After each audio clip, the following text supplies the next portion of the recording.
फगुआ के दिन बाटे मौसम हसीन बाटे काहे तू देर करेलू। रंग घोराइल बा मन अखुआइल बा नखरा तू ढेर करेलू। अच्छा फगुआ के दिन बाटे मौसम हसीन बाटे काहे तू देर करेलू। रंग घोराइल बा मन अखुआइल बा नखरा तू ढेर करेलू।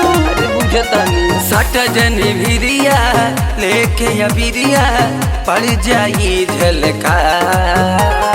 भौजी तोहर बहिनी कसम डालब चोली में रंग लाल का लेके अबीर मलबी गोरे गोरे गाल हल्का।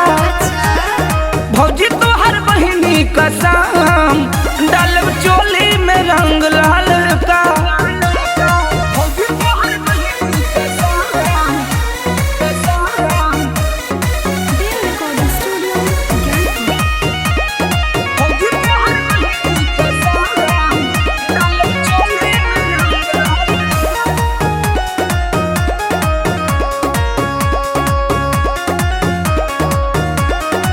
रंगवा लगा देव दिखते ही तोहरा भैया बिगड़ी है हो। हक हवे हमर पहिला ही कही के हमसे झगड़ी है हो।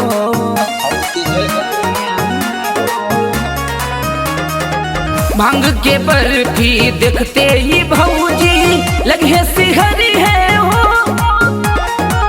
हाला से हाला भौजी पाला सटा के खूब रगड़ी है हो। ऐसे कर जानी हमरा के मान हो। करन जबरी सटन कगरी करन तहलका।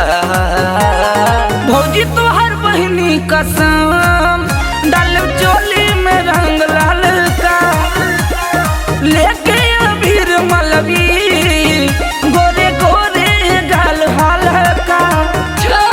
भौजी तोहर बहिनी कसम डालब चोली में रंग लाल का।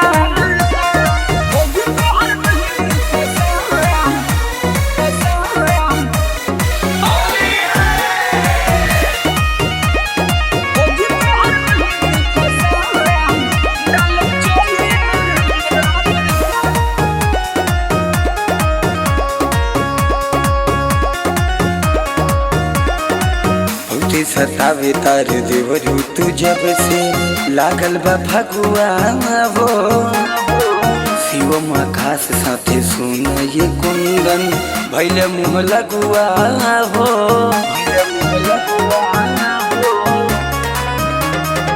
होली हा भौजी बुरा न माना देता रुगाली हो।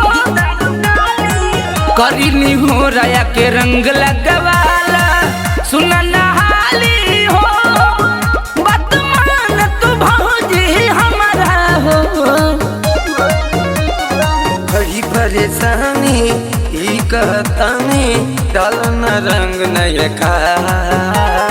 भौजी तोहर बहिनी कसम डालब चोली में रंग लाल का।